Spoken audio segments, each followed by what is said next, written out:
And ladies and gentlemen, welcome to the Two Schmoes Show. I'm your host, the infamous Orion. I'm on week 5, 50-hour work weeks, and I'm dead inside. And I'm Cairo, and I'm a Schmo. And this is the Two Schmoes Show, ladies and gentlemen. How's your week going, Kyril? All considered, it's not too bad. That's great. Work, like we were saying, work sucks, but work is work. Work is work.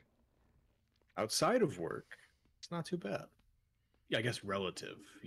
There's other places that are like way worse right now. You're outside of work? On occasion, I do have to drive. Ooh, shit.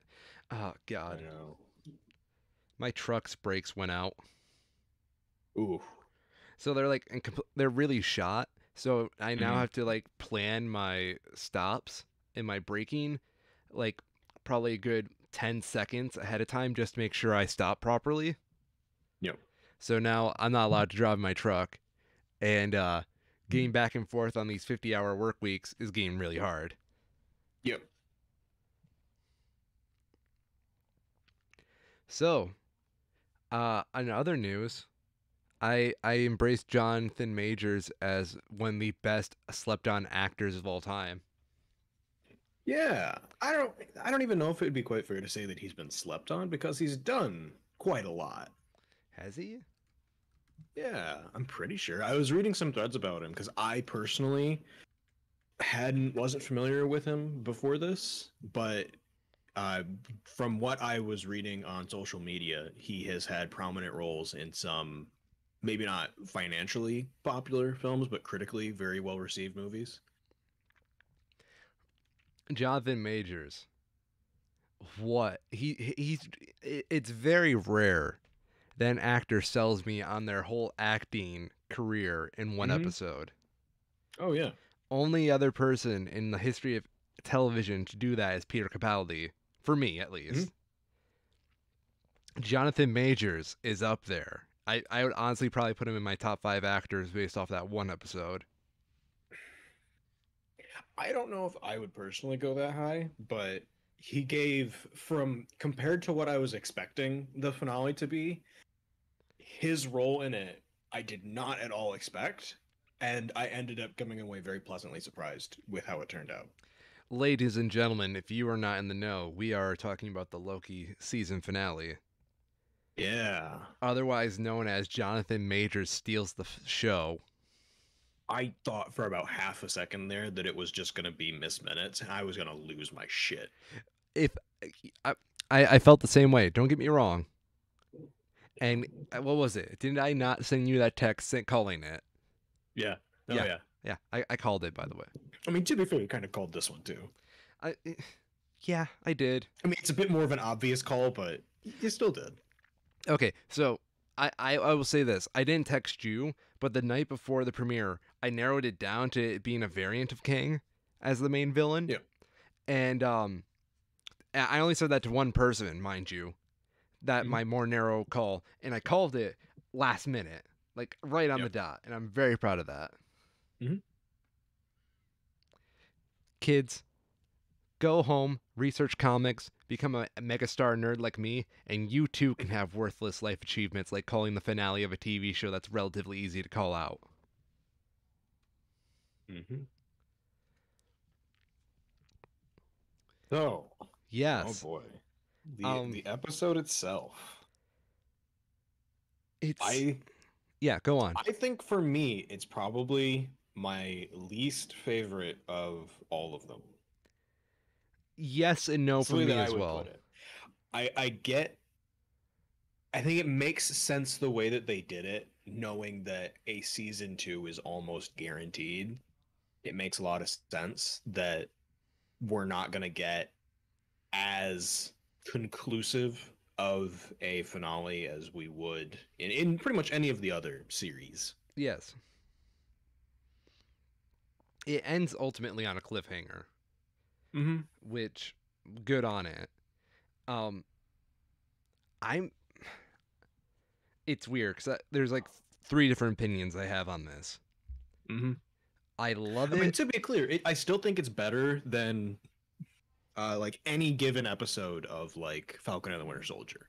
Fair enough. It's like a different tier of of production for me. Falcon and the Winter Soldier is very good, but because of the way that it's paced, it didn't land as hard as what it's kind of competing against in the same Marvel space, and especially against Loki in particular, given that now we are pretty much confirmed that this is kind of required viewing to understand what the hell's going to be happening in the MCU, I'd imagine. Um, I don't know. I can We'll see it see being how they required. handle it, but I hope they don't fumble it. The way I would see it is if they're gonna do like more multiverse stuff in the larger aspect of everything, Mm-hmm.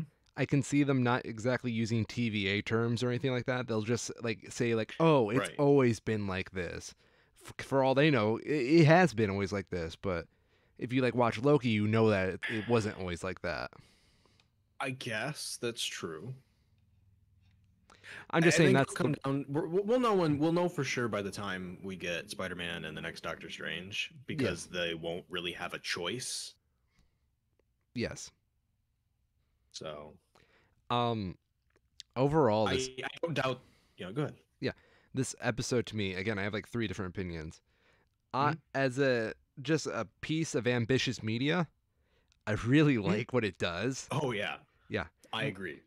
Kang or Mortis or He Who Remains, as they call him in this episode, Yeah, as but a character. I get that it's not technically Kang the Conqueror Yeah, because it's a variant of. I'm still just going to be calling him Kang because it's way easier, and it is. anything past that's kind of just unnecessarily pedantic. Kang as a character introduced in this, A plus, 1000%. I'm on board. Absolutely. The concept, the what I really found really cool about this is he pretty much runs the whole range of emotions in this episode. Yeah. And it's Oh yeah. why I love Jonathan Majors. Yep. The Especially at that part when they cross the threshold and there's yes, that tone shift. Excellent acting. It's very well done. yeah. What I for people who haven't seen the episode, I just want to tell you how amazing this is. He comes off as incredibly cocky and all-knowing in the very beginning. You can tell he's milking it for all the fun he wants out of it. Because either Mm-hmm. way, he knows something's going to happen. It's kind of Yep. like his last ride. But once, like, the whole premise is he knows what's going to happen up to a certain point. And the Yes. moment you cross the threshold where he doesn't know what's going to happen anymore, and I love it because, like, he ends the threshold with a bang, so he knows when it's going to stop, which, Mm-hmm. very cool. Um, he becomes very melancholic and scared almost. Yeah. Like, You can hear it in his voice. He's very clearly kind of starting to waver yeah, when he speaks. his It's confidence is very well gone. done. Yeah.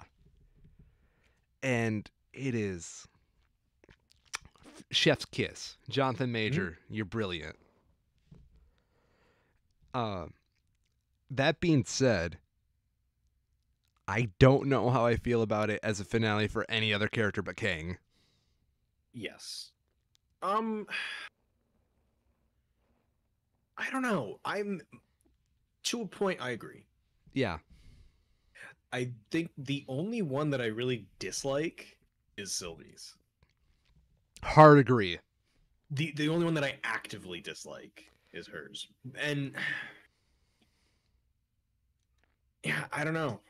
I think that that might be a limitation of the format that they had, because I fully expected this to be more like an hour and a half long piece, and it Yes. wasn't. It was only 45 minutes like the rest of them. Yes. So, given that, they might have had to cut more than they would have wanted to, but I don't know. So, a big problem I have with Sylvie as a character is highlighted in this episode Mm-hmm. is that her character needs development bad. Mm-hmm. Sylvie Yeah, is and it really looked like we had that in the last episode. yes. It just kind of throws it all away. Sylvie is a plot device. She is not a character yet, and it upsets me because Mm-hmm. you have Mobius and Loki, who are obviously. I wouldn't say Mobius Yeah. is as fleshed out as Loki is, but No, when but he clearly has clear development through the series from yes, being the, the tight, stiff, suit of the TVA to being himself. yes, he knowingly goes back to being who he was. He stops trying to not be himself. Yeah. Yeah, and Loki obviously has his whole inner Hmm. personality problem where he literally just falls in love with himself. Basically. Yeah, Which makes sense. yeah, he's a But narcissist. yeah, he is. But with Sylvie, what is her character arc? Because she starts off saying, "I'm going to overthrow the TVA." Revenge. Yeah, It's John. literally it. Yeah, It's just revenge. she wants to John Wick her Valkyrie dolls that she was playing with at the beginning of the series, and I just don't get it. Cause like, sure, she falls in love with Loki. I guess you can say that's a metaphor for her accepting her true nature as a Loki. Mm-hmm. Literally falling in love with a variant of probably what is the closest we ever got to Loki fulfilling his destiny before being a variant. Yep. But who is Sylvie after that? You know? No, we don't. Yeah, does she want to ride a jet ski? Like, we get it. She's a lonely person, and ironically, her falling in love with herself also projects more of that loneliness onto her. Mm-hmm. But what does she have past that? Other than, I am a strong, independent female. Like, I, she's more than that. But if you were to boil her down to an archetype, that's what she is. And I would like it if we can boil her more into, like, So nuance. the best way that I would put it is Yeah. that in what we know of her whole life, Hmm. she was taken away from her reality as a child Yes. and managed to escape from the TVA and start hiding in these apocalypses where she basically spent the majority of her life planning out how she's going to get back at the TVA as, to get retribution, get revenge for what they took from her. Yes. So this is a person who has spent like literally the better part of what looks like 30 years planning meticulously how they're going to execute this plan. And then it feels like such a flip from that going between episode 4 and 5 from I have planned out every last meticulous detail and the only thing that stopped me from doing it is, in a sense, themselves, a variant of themselves, but themselves, Yes. to surprisingly impulsive decisions. Well, We get because we get that kind of condescending piece from her to Loki in the third episode of that's not a plan, that's just an idea, yeah. and then every decision she makes after that isn't a plan, they're just ideas. Yeah, like stabbing Kang. Stab Kang. We're just gonna enchant the Tempest Beast at the end of time. Why How not? are we gonna do that? Well, we're gonna do it though. And it just feels like a huge change in how the character would approach a problem that is not what the character was set up as. Yes.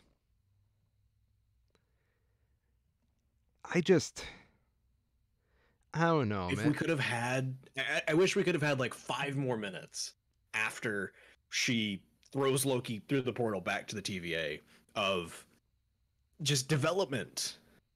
Like literally anything. I don't know. Like here's a great one for you. Stabs Kang. Kang says, "Okay, so what are you going to do now?" And then she can say something like, "I don't know. I didn't plan this far." Well, this is just off the top of my head. I think it could have worked out really well if the threshold scene Yeah. happens as soon as she pushes Loki through the portal. Okay. Yeah, I get Set up that. this single event, because that's basically what the threshold is. It seems like the threshold event is Sylvie choosing to go with her impulsive, I'm going to get my retribution, rather than the more, I don't even know what the right word for it is. Her making that decision seems to be what causes the threshold. Then there's the fight between the two of them, and she kills him. Yeah. If you have it so that she they have this fight, it starts off basically the same way, but they have this fight where there's these two clearly opposing sides. She gets the upper hand, throws Loki through the portal, and then it cuts back to the room there, and the threshold scene happens, and then she kills him. I think that sets it up better as showing the impact of her more selfish decisions. Yes. But that's just off the top of my head. So Um, speaking of Loki getting thrown through the portal, I have some thoughts. yeah, I meant to go back and check this because I couldn't remember if in the, because I remember at the very first episode they show that statue. And Yeah. I was curious because I couldn't remember at all if that was a different statue or the same statue. Does that make sense? Yeah. I'm gonna check it real quick. Do it. Pull this up here because I think it's a different one. If I remember right, in the first episode there were the three statues of the three timekeepers. Yeah. That's what I thought too. My theory was that she sent him to an alternate time already. Well, where- I think that's what happened too. Yeah. I think that's what's supposed to show that. Yeah. But we hadn't seen those statues in like 3 hours of TV show, so it's kind of hard to tell. They're practically dead to us at that point. Basically, God, can I even find this? Just skimming through here, I think I skipped over it. Uh-oh. Would you know Disney Plus doesn't have a great scrubbing option? They don't want you to scrub. They don't. I'm also surprised that their website just works in a browser, Why do you say that? because you can just like, so if it was in an app, say, or if you were forced to do it in an app, you would have to give certain permissions to do that. Yeah. With it being in a browser, like I could just open OBS in another screen and start capturing this. Okay. And Disney just being kind of chill about people literally stealing their stuff seems a bit unlike Disney. I don't know.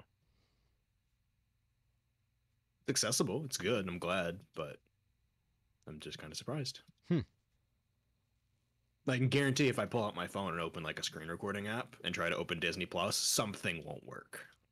Good point. But you know, that's the joys of PC Master Race, I suppose. Just steal everything. Yes.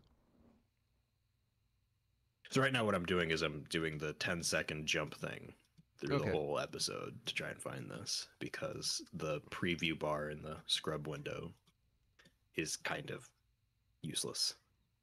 Useless, you say?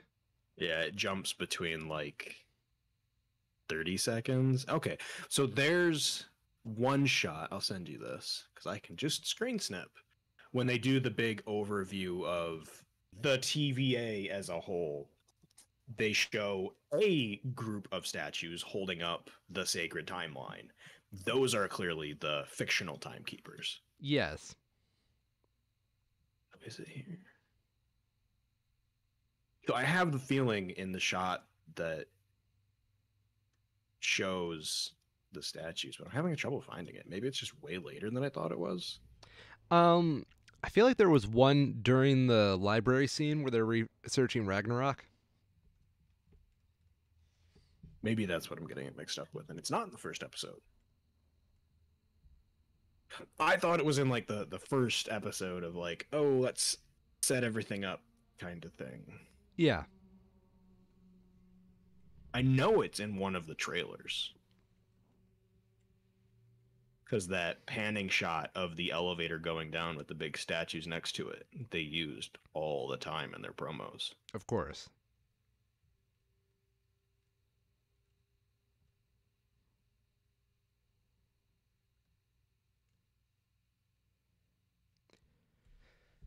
Yeah. Another thing I Okay, want so to. it's just three. They do have three there instead of just Kang. Okay. So I'll send you this over to you for future reference. I just want to point this out as well. Yes. The scene where they find Renova was a high school principal before she was a variant Mm-hmm. had no payoff. I think it does. You do. I do. To me, what it shows is that given that she had that pen with the high school's name on it, Yeah. says she knows she's a variant. Holy shit, you're right. Yeah, so she knew everyone was a variant and was kind of like in on everything from the start. Yeah. And just like is like a legit true believer kind of thing. Oh my gosh, you're right. I didn't think about that. Yeah. Yeah. But you know, I get what you mean. They kind of don't explain it well. No, but one thing I do like about this show is it does have some very subtle storytelling. Mm-hmm. Like a couple of people and I have talked about it. Like, what was Sylvie's variation that made her become who she is? Mm-hmm. I have thoughts. Yeah, my I think friend. it's just because she's a woman. You think she's just permanently a woman? Just decides I to think stay that she it? was born rather than being born as a man, as far as we know, every other Loki has been. She was born the opposite gender, and that was just the point in her life when that caused her childhood to stray far enough away from normal male Loki's childhood. You see, Because it showed her interest in the Valkyries, remember? yes. Now that's what I wanted to point out. So like Mhm. the scene that we know she goes away and is taken away by the TVA is essentially when she's playing with Valkyrie dolls. Yes. Well, actually, they're more toys. I don't know. We didn't really get a good look at It them. doesn't really matter. Yeah. But yeah, same idea. My thing is she probably idolized the Valkyries because remember what Thor said in Ragnarok that all the Valkyries died when they were young? Yup. I think that she definitely had a thing for the Valkyries as romanticized heroes, and it Yep. made an impact on her to not be the mischievous Loki that we know, instead of her just idolizing Valkyries. Yeah, Which would I think explain so. why she chooses to be a woman the whole time, like a Valkyrie. Mm-hmm. Yep. Now, I wish they would have done a little more with that if that's the case, but hey. Yep. The subtext is there, though, at least. Yeah. This is definitely something that I would like to go back and rewatch front to back the whole thing Yes. to try to pick up on more of the smaller details like that. This is the last episode, ironically almost, is the only one that I haven't watched at least twice by the time we do this. Because it was just kind of like so I don't know. It just didn't hit in the same way that the others did. So I just don't have that like, oh, I want to go watch it again to pick up on more kind of thing. Yes. And maybe a part of it is because I know that we're not going to get another episode for probably better at least a year. Easily at least a year and a half. Yeah. Be very pleasantly surprised if we're wrong on that, but I don't expect it to happen. Oh, I guess although I don't think there's any of the characters in this that are like having to participate in any of the other Marvel movies, you know? Yeah. So like with Endgame, it kind of forces every other storyline, regardless of where it is canonically, to stop because you need everybody involved in the same project. With this, you can just have a different team working on this as a dedicated separate team. So maybe it will be quicker. Yeah. We can hope. We can. I like the idea though of Sylvie trying to send Loki back to the TVA. And because now that the multiverses has split, she just sent him back to a TVA, and it'll likely turn out to be the wrong one. I do think that's what it is, based entirely Yeah. on last we see Owen Wilson and Mm-hmm. B-15, is that her name? Hunter B-15. I think that's right. Yep. Yeah. They were really starting to just explore the fact that the multiverse was forming. Mm-hmm. Yep. Meanwhile, otherwise, the other ones looked pretty too occupied to even give a damn. Mm-hmm. So, yeah. It'll be interesting to see. I wouldn't be surprised if season 2 is Sylvie going back to the correct TVA and being like, "Where's Loki?" Kinda, you know. And then season 2 starts with them trying to find the right Loki again, and sort of ends with the climax of Loki telling everybody what she did and how she kind of fucked everything up. My personal theory is that it's going to be like, so we know King is coming, right? Yeah, he's Yeah. been confirmed for Quantumania. Yeah. So he's But definitely on his way. I think there's going to be another King. And my idea is that the TVA that Loki's at right now is pretty transparent about their King being in charge. Yep. So I think it's going to be more Loki trying to get back to his original universe, and this other King being like, "Nice place you got here, bub. I'm going to take over." Yep. Yeah. I could see that leading to the events of Quantumania for sure. Yeah, I don't know what Quantum Mania is necessarily going to be about, other No. than it's got King. I don't either. Let me see if they have a blurb yet. They do not. Darn. To be fair, it's still not supposed to come out for a year and a half. Not good enough.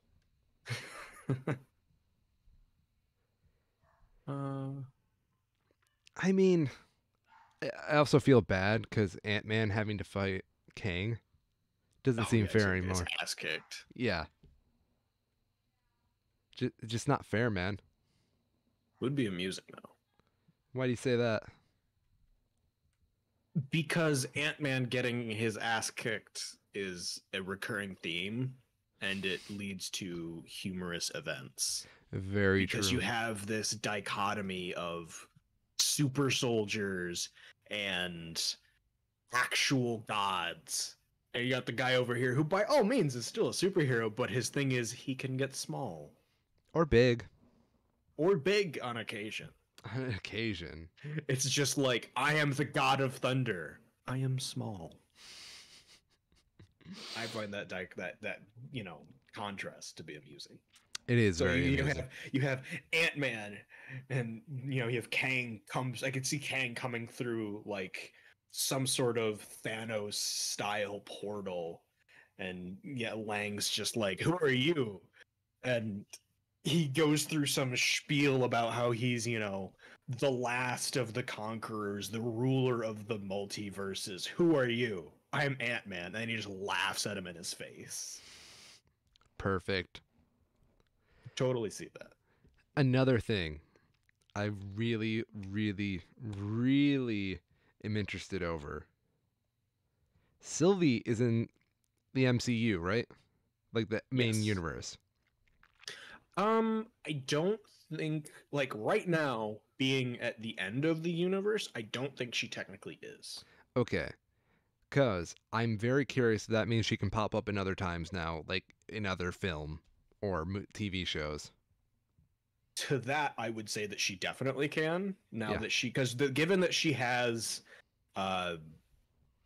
Kang's tempad Yeah. thing, that's kind of seems like the premium, version. It's the pro tempad. The new Tempad Pro. Yeah. It seems like that is kind of probably not only capable of just doing tempad things, but also must have some kind of understanding of the multiverses. Yeah. So I'd assume she can kind of go wherever, whenever she wants. Another one. I wonder if the main Marvel timeline that we are on right now is the one that produces only that King variant, and that's why that's the sacred one. Mm-hmm. And that's it pretty much. I was just very curious if that's why he shaped the timeline in that way. Oh, I could totally believe that. That is, his timeline. Right? Yeah. He's got to make So sure of another course one his is the comes. right one. Yeah. I would be curious because they kind of are a bit hand wavy with how the Kangs get their technology, but It's I future. like, yeah, it's future, even though it happened thousands of years in the past in order. But don't worry about that. It Don't doesn't matter. don't worry, man. It just feels like how does this actually work? How is he in this time pocket thing for actual millennia and not aging if he is, like he says, flesh and blood? That seems to be a bit more, higher up the technology rung than just the temp pads are. I don't know. There's a lot. I really don't know. Yeah. And I think that's just kind of where it is right now. They've just kind of been like, that's just how it is. And you'll have to deal with it Yeah. until we say otherwise. Yeah. That's fine. It's still, probably relatively early in where the series is going to go. But, like, will this little pocket area at the end of time just kind of always stay there forever now that Kang is gone? Was he in control of it? Was his presence required for it to exist? Did it always, or was it always just there? And if it always was there, how did it get there? There's things like that. Now that he's gone, does that mean the pocket at where everything ends gets Yeah. moved or shortened, lengthened? Like I would assume the sort of uh time travel-y shenanigans part of it, where like time doesn't pass Yeah. in there, is because it is beyond the end of time. Yeah. You have gone physically past where time exists, so time can't flow there Yet. yet. But like, does that still happen? Fuck if I know. And I feel like they're gonna have to. I would hope that they at least pretend to address it at some point. Fuck around and find out. Brings up a lot of questions. Yeah. And this is where you realize the MCU is, of course, made for nerds, but not like made to sustain Yeah. nerds asking too many questions. Yeah. I'll say that is kind of a running theme of all of these TV series, because they did the same thing in WandaVision by just kind of unnecessarily over detailing what happened at the end of the blip. Yeah. It's just like, wait a minute. You didn't have to do this. She could just say that she came back she was gone during the blip and came back, and that would have been fine. Now I just want to know more things. What the fuck? If a baby got snapped during the blip, does the mother become repregnant when it comes back? Mm-hmm. Could That, a baby even be snapped? What is Thanos' stance on abortion? did Thanos commit the ultimate abortion crime? Thanos is the ultimate pro-abortion person. No babies are considered to be their own life, Yeah. so none of them were snapped. Ooh, shit. Yeah, Thanos could definitely be an interesting person for that debate. Hey Thanos, what's your opinion on blank? What are you talking about? I just snap my fingers. I don't make the rules. I often wonder that, if he got to choose or not. Yeah. Also, Kang let Thanos get away with that. Yes, but in fairness, it was with the understanding that the timeline would flow so that it would be fixed. Yeah. Yeah. I So, also think that Kang's time travel technology has to be based off the Avengers time travel technology. Otherwise, he could just have the TVA weeded out as unnecessary timeline problems. I don't know. Yeah. I guess that's a question of which makes a bigger problem, right? You can stop the Avengers from traveling in time, but if stopping the Avengers from traveling in time gives a worse outcome than just letting it happen and controlling when and where they do it, who's to say? Just don't do it again. No, Unless, naughty Avengers. yeah. Dude, there's a reality where the Avengers lose Endgame and Thanos is about to take the ultimate win, and then the TVA comes and prunes his ass.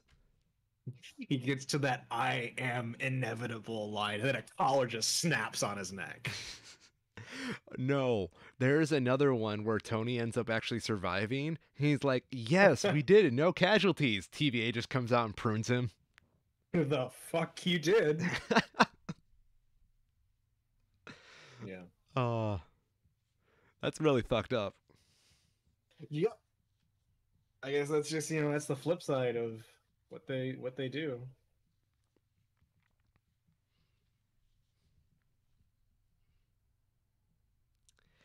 King also probably has to be a Captain America fanboy to let him just live out his life with Peggy with no consequences from the TVA. Yeah. Well, I do kind of like that his going back in time to live his life with her is intended. Yeah. So that's kind of touching. King, you're slipping up, boy. Mm-hmm. Also, how do you think they're going to do King's mask in the MCU now that he's a thing? I don't know. I don't even know what the hell the guy looks like normally. Let me look this up. Yeah. I'd be surprised if they did anything, or if I could totally see if it's just like the outline part and Jonathan Stevens' face. Is that who his name is? I might have that wrong. Major. You know what I would actually like? Now I'm just thinking of that stupid Ubisoft meme. Have you heard about that? No. There was a dumb meme that started where people were spamming the Ubisoft support threads with "We was Kangs," and people were getting banned for spamming it. And there's a great screenshot that came out of it where somebody got a ban report on them, and it was like, "You have been banned permanently from the Ubisoft forums. Reason, we." And it's just "we." That's all they did because they were trying to stop people from spamming so fast. That's funny. Okay, so I would love it if they did King's like lighting like the Moonlight poster. Yeah, that's sort of what I was thinking. Let me Yeah. find the picture I had here, because they had a side by side of him with what looks like a comic frame. And like I could totally see, just like superimpose the two together and it would make complete sense. Yeah. I welcome Jonathan Majors as our next big pain in the ass villain. Yeah, I'm curious if they'll set him up to be the next, the next Thanos, say. I Will the hope next so. Avengers goal be to stop the multiversal war? Will it be to participate in the next multiversal war? Because given how, Kang at the end of time was talking about it, it sounds like that's probably an inevitability. So here's my idea for it, right? Kang knows about the universal war coming. Yep. And he's just trying to take over everything to stop it, right? Yes. They beat him thinking that that's the multiversal war fighting all these different Kangs. And then he says, no, it's still coming. And then we get Secret Wars, which is a storyline from the comics where pretty much all these multiverses collide, and there's like one one universe that's basically patchworked of a whole bunch of other universes on top of each other. Mm-hmm. That sounds pretty cool to me.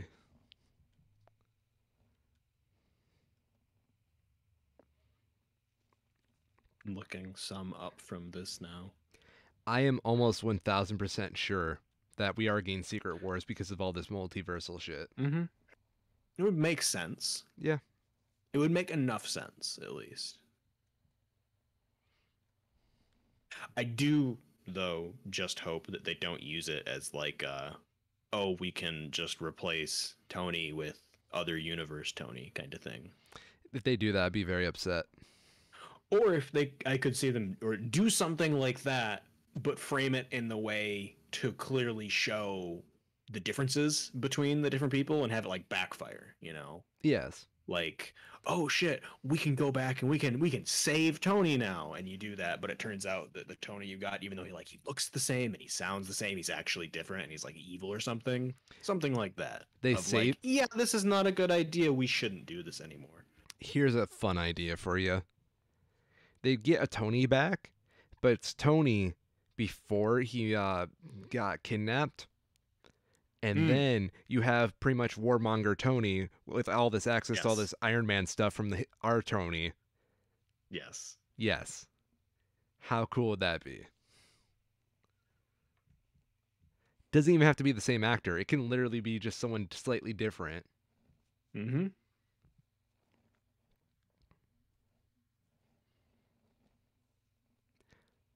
By the way, there's a comic story like that. No, I'm sure there is. What isn't there a comic storyline for at this point? Um, There's been approximately a million of them. um, hmm. I don't know. But yeah. Superior Iron Man. Good book. I like it. The whole point of it is like he just goes full on evil Jeff Bezos. Mm-hmm. Yeah. So Jeff Bezos. Yes, but unlike regular Jeff Bezos, he can make rockets that shoot well. Yo, did you see Neil Comes in, deGrasse? you're an evil Jeff Bezos. Hey, I pay taxes, thank you. Did you see the shade Neil deGrasse Tyson threw at Jeff Bezos today? No, I didn't. So Neil deGrasse Tyson wrote on Twitter something along the lines of Jeff Bezos' net worth is like $200 billion. If Mm-hmm. you stack the dollar bills on top of each other, like single dollar bills, they'll stack up as twice as high as any of his rockets have ever managed to shoot up. You want to make it really sting? Ouch. Twice as high as any of his rockets, and not as high as any of Elon Musk's. Why you throwing poor Elon under the bus there, boy? No, Elon Musk's have gone higher. Oh, have No, they? so like Elon's rockets, yeah, because his put stuff into like actual orbit. Okay. Oh yeah, that's right. Because he actually has obtained orbit, unlike certain people. Yeah, yeah. I listened. There's a podcast that I started following with Marquez, the tech channel on YouTube. Yeah. He does with one of the people on his team. It's called Waveform. It's really good. I recommend it. They're like an hour and a half each on YouTube.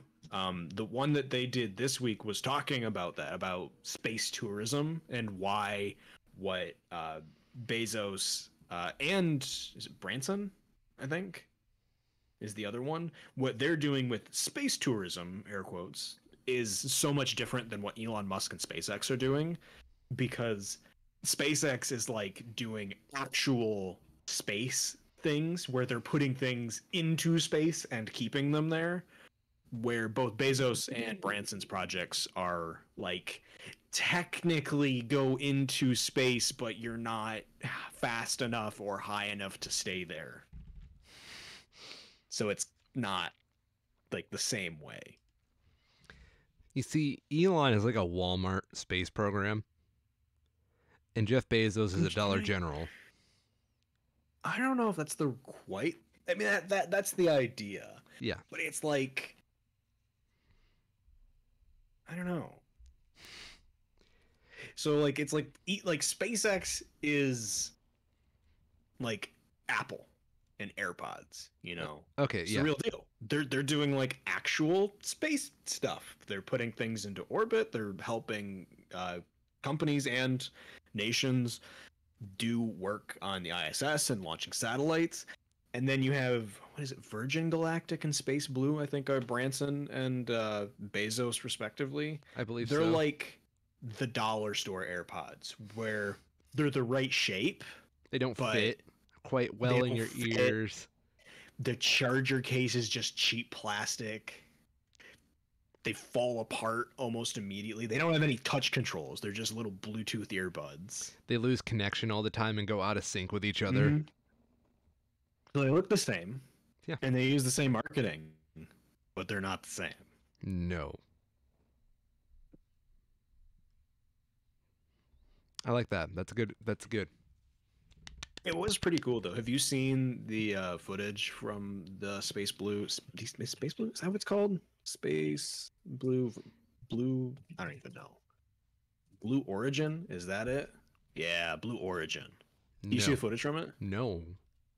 It is surreal. Why do you It's say the so? best way I can put it.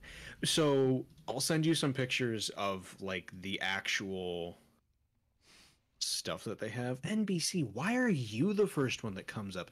Doesn't Blue Origin have like their own Blue Origin has their own YouTube channel? Why is literally anyone else's stuff coming up before theirs? Good question. 2 months ago. How does Blue Origin not have footage of this on their on their YouTube channel yet? That's why. I'll see if I can find it. But the idea is that unlike SpaceX, unlike NASA and basically every other space program that have rockets that launch off of a pad, the gist of what Blue Origin does is they have the spaceship attached to a kind of catamaran plane-like thing that it's hooked to. And the plane takes off like a plane and gets up to very high altitude. And then the actual spacecraft detaches and uses its rockets to launch up higher than and further than the actual plane part of it does. So it has this weird, like, it looks like three planes kind of duct taped together.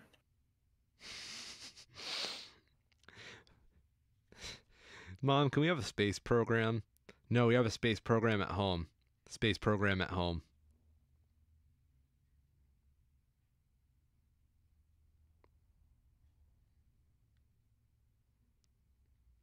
Maybe I have the wrong one here.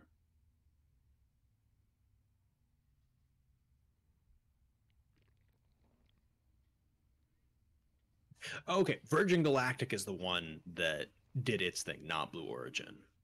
Right, I remember now. Okay, so this is like just ultimate billionaire pettiness. So Virgin's was set to have Branson fly on it in a few months from now, and this was going to be like the first real flight. But Blue Origin, Bezos's company, announced that Bezos would be doing his with him on it later this month in July. Mm-hmm. So because Richard Branson has apparently the most fragile ego in the world, they changed his schedule so he would be going on the earlier one. You can't let Bezos do it first, right? No, you. Oh my God, that looks like a mess. So yeah, that's what it is. And the middle bit is its own thing, and it uses just normal plane engines to get up really, really high, presumably where the atmosphere is much thinner, so there's less friction. Yeah. And the middle one detaches, its booster thing goes, and it shoots up way high into space. And it was pretty cool to see it happen. They had some stupid overlays on their stream because, of course, they did. But it was still pretty cool to see it do its thing. And it worked. You know, it was successful. Nice. Here's a good picture. But like, compared to SpaceX, it's completely different leagues. It really feels more DIY this way, it seems. Yep. Because I feel like they're cheating. They're obviously using a different kind of shortcut. They are. I don't even know. There's not a lot of good comparisons because they're just so different. Yeah. What SpaceX does is like actual commercial business. They're supporting, it's like I don't know, I want to make analogies but they don't work. They're supporting the International Space Station. Yeah. It's real, air quotes, real work that's being done to advance not just their own projects and egos, but kind of the world's to an extent. Whereas these things that both Blue Origin and Virgin Galactic are doing are more, you know, it's space tourism. It's like bungee jumping, but space. You pay a lot of money and you have someone do a thing for you so you can say that you did the thing. I do see where you're getting at. Blue, it seems more, I don't know. yeah, business It's not oriented. cheating. Yeah. It's just They're not playing with the scientific not the community. same. No. Well, and No. they're not even going for anything like, okay, they're doing something. It's because we've had things that can do this for a long time. You know, we've had planes, just actual planes that can maybe not go quite this high, but the only reason to design something that can do this is to design something that can take a person technically into space and then land without them dying. Mm. And that's kind of like the only point. There's not a purpose for going to this area. It's not high enough to put something into orbit around the Earth, so there's not a ton of value there. From what I understand, they don't go fast enough to keep something in orbit, even if they were at the right altitude. And you're so high up that the kind of instrumentation that like a spy plane would use is less effective when you can just have it be at lower altitudes than this and not have this huge rigmarole to get it there. We've had the SR-71 Blackbird that sits in a museum 5 blocks away from me for the last 30 years. We've had that since the 80s, since like the Vietnam War almost. What they're doing isn't new. They're just doing it in a way that lets normal millionaires do it, you know? I like how you use the term normal millionaires. Yeah, because realistically, none of us are going to get to do this kind of stupid shit. Why would we want to? The only way, realistically, the only way the average person is going to go into space in like probably the next 200 years is if Elon Musk somehow finds a way to make an Amazon fulfillment center on the moon and he needs cheap workers. Ouch. Because otherwise, there's not really a point to it. I agree. It's like one of those really stupid exotic things you do just so you can say you did it. Yeah. Yeah, that's exactly it. Yeah. It is. It's cool, you know? It's cool in the same way that, going to France and seeing the Eiffel Tower and taking a picture of yourself next to it is cool. You mean those dumb photos where people use forced perspective to make it look like they're leaning on it? Yes. If you do that, I can't save I- our friends. No, I wouldn't do that. Yeah. But it is amusing to see the gaggles of idiots. I don't want to say idiots, because I get why it's appealing. The It's normies. amusing to see, like, yes, it's amusing to see, like, 30 people at the Leaning Tower of Pisa all doing the same stupid pose. You know what I want to do? Hear me out.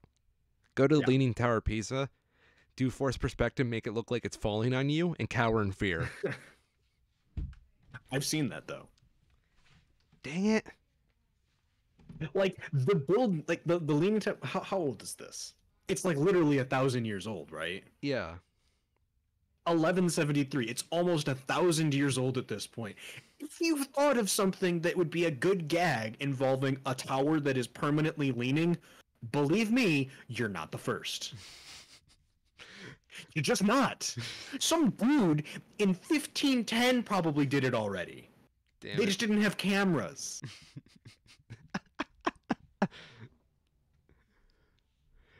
Oh.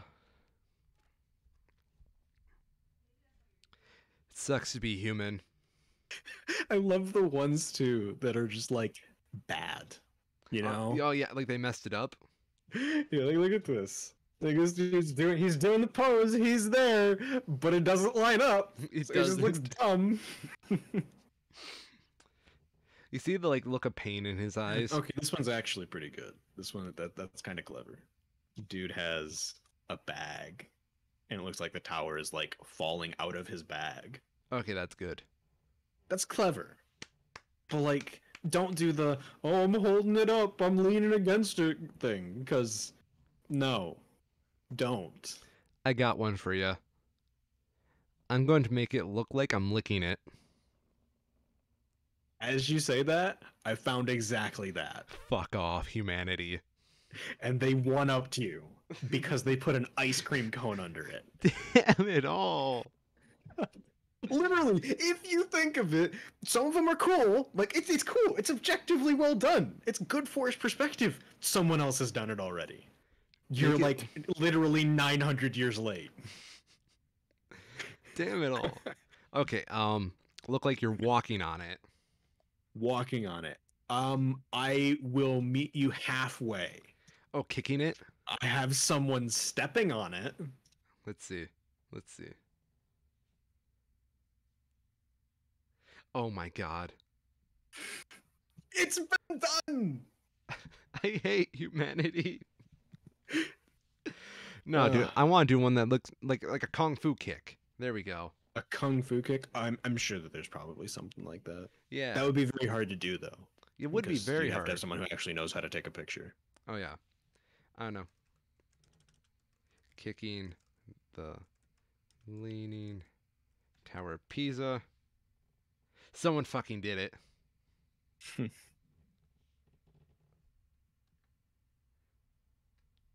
To be fair, a lot of these places are pretty cool. You know, the fact that the leaning of Tower of Pisa is leaning and it hasn't fallen over is pretty cool. Imagine the day that it finally falls over. Here's a good one. I like this. This is well done. I don't know who photoshopped this, but they did a good job. Aw. It's a It's a kitty cat. cat It's a cat. leaning on the tower. And it says that's why it's leaning, because the kitty cat rubbed on it too hard. Damn cats. I need to figure out something. I'm challenged. That's pretty cool. How did they do that? Have you seen like the Lego buildings that are scale models of actual buildings? Yes. Apparently they did one of the Leaning Tower of Pisa. Ooh. I don't know if it doesn't look like it actually leans though in the model, which is a bit disappointing. I want my money back. Yeah. Especially like look at this. This is just blatant mis I don't even know what to reproduce. Like the picture looks like it's leaning. It's not leaning. It's not leaning. It's just like a fisheye lens. Through a motherfucking fisheye lens. Someone did one Cool, of though. oh my god. Someone did one of them hugging the Leaning Tower of Pisa, and then another person did this. Yes, I've seen that one. God. Humanity is a mistake. Yeah. Why is it impossible for one. people to take just a good goddamn photo of this place? This is the classic because this is like God. When is this? This is 1990. This is how unoriginal, how long people have been unoriginal for. At least the last 30 years. People have been making themselves look like fools to everyone else at the Leaning Tower of Pisa. I hear it's where people train to get miming work done. Apparently. They all look like they're doing invisible boxes. They do.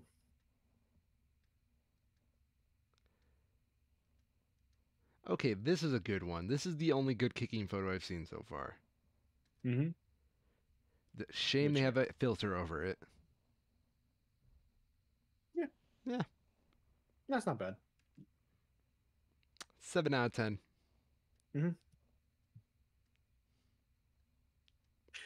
We have some movies to talk about, though. Oh, we're not just going to review Leaning Tower of Pisa photos all day? Nah, it's been done. Here's one for you. So, reviews are in. Oh, what you got? Here, Let's see it. Yeah, I like this one. This man is eating it. Yep.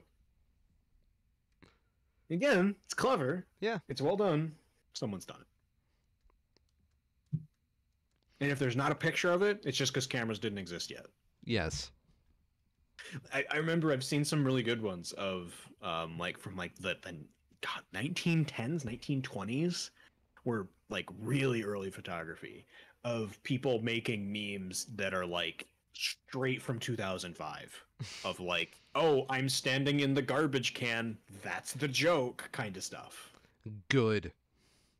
It's refreshing to know that people have been unoriginal pretty much forever. That's the story of humanity, baby. Yup. We have reviews for Space Jam, though. God. Go on. I'm aware.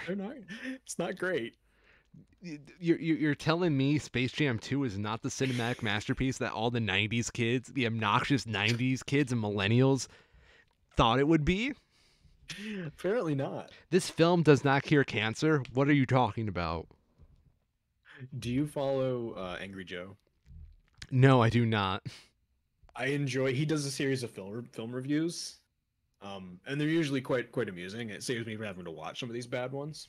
Um, he gave it a 2 out of 10. That's too high.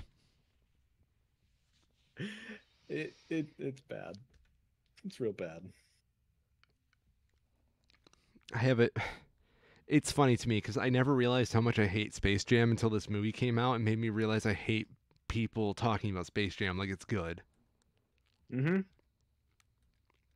I'm, I haven't seen the original one in like since I was a child at least. I recommend you So I leave it can't that really. way. Yeah, I have no intention. I mean, it is a children's movie. It was made for children. It's fucking Looney Tunes. No, children have more But brain processing power than Space Jam fans. yeah, I hate Space Jam. I don't know. This one seems really bad though, just from like a general everything perspective. Big Chungus is in it. Seriously, Yes, Google it. I am. Oh god, it autofilled. Why is Big Chungus in Space Jam 2? Oh, did they really just did like the original thing that it's from? Yeah, they weren't even like they laziest representation of a dank meme. Yeah. I'm not surprised. Like every piece of this is the lowest, easiest piece.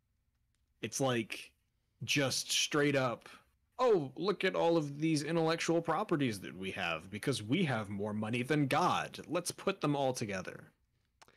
Did you hear Rick and Morty's in it? I believe it. Yeah. Like literally, if what is it, Warner Brothers did this? Yeah. Warner Brothers HBO, whatever they're called now. If they own an IP, then it was in Space Jam 2. Yeah. This is their end game. It is. It actually. Oh, I would more compare it to this is their Ready Player One.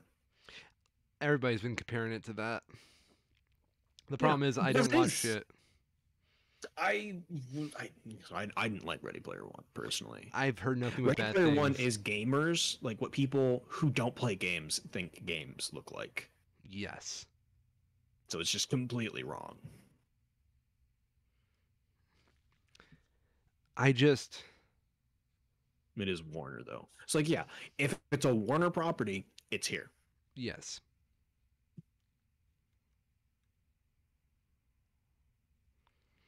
Let's talk about new movies though, because there are some that are opening this week. Okay. Oh, I got a movie review this week. Okay. You can thank my girlfriend. But we're getting a GI Joe movie. In the year of our Lord 2021. Yeah. I remember seeing the trailer for this, and it was like, oh, okay, this looks fine. It to me at first it looked like, I don't even know what to call it, like Chinese produced, made for all cinemas though action movie. If that makes sense. Like that shitty one that The Rock was in on a skyscraper. I don't remember what that was called, but you know what I mean. And then it ends and it's just like GI Joe. What? More like G.I. Ho, ourself to China. GI Joe isn't popular anymore, is it? Was it ever popular? Oh yeah. No, it definitely was in like 1990. And then they tried to bring it back with the GI Joe movies that sucked. 34%, 29%. Apparently there was a GI Joe movie in 2020. There was? This is called GI Joe Ever Vigilant. Announced GI Joe Vigilant is an announced future GI Joe film release. Title was originally slated to release on March 27, 2020, a date that was later given to the film Snake Eyes GI Joe Origins, which must be what this is. Yeah, that's what this is. That then it got delayed again. So they're cashing in on like the original GI Joe movies. I don't know why you'd voluntarily tie yourself to those pieces of garbage. I have no idea. I don't know why we even keep trying to Bad. resurrect G.I. Joe. We didn't. It was neat as like it is literally the equivalent of trying to make Barbie movies because Yes. that's what it was competing with. It was competing as a toy in the same field as Barbie, but for guys. See, and you know what? They probably actually make some nice military money from the American military. Probably like the original GI Joe action figure guys are cool. They're Yeah. neat. Yeah. They're accurate representations of like American military people.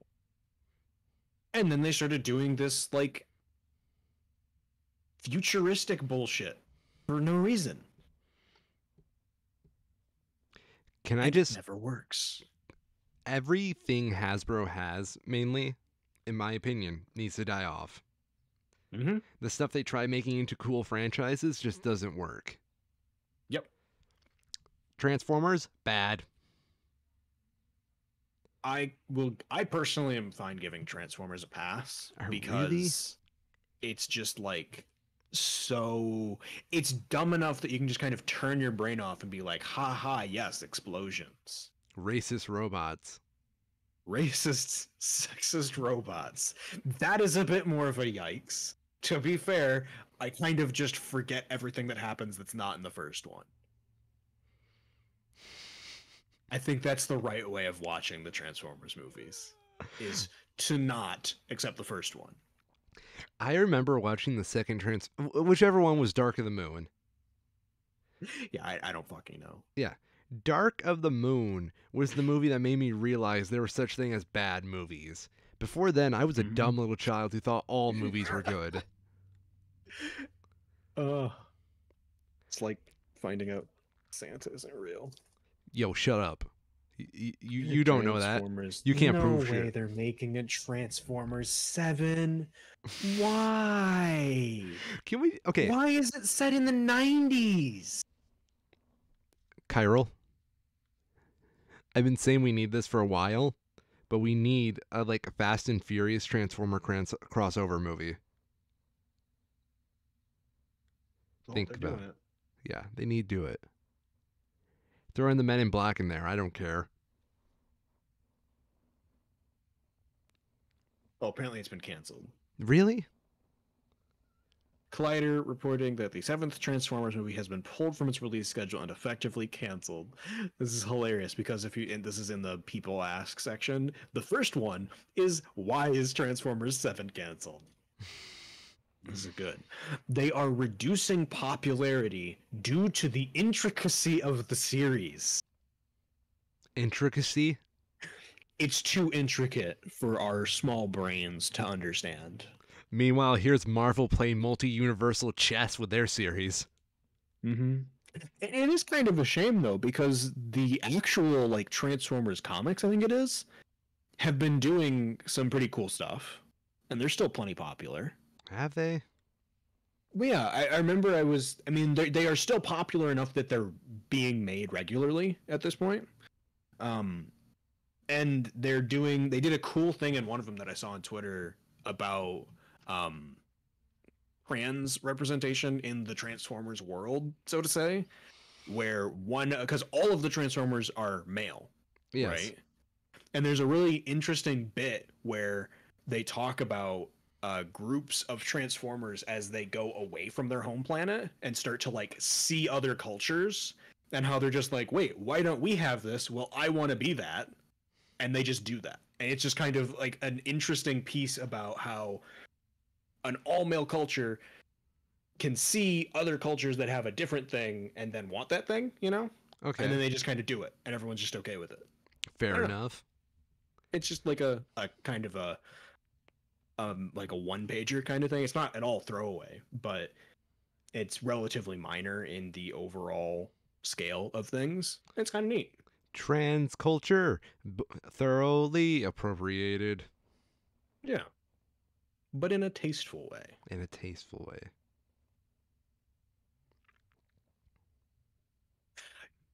So yeah, we should. I don't know.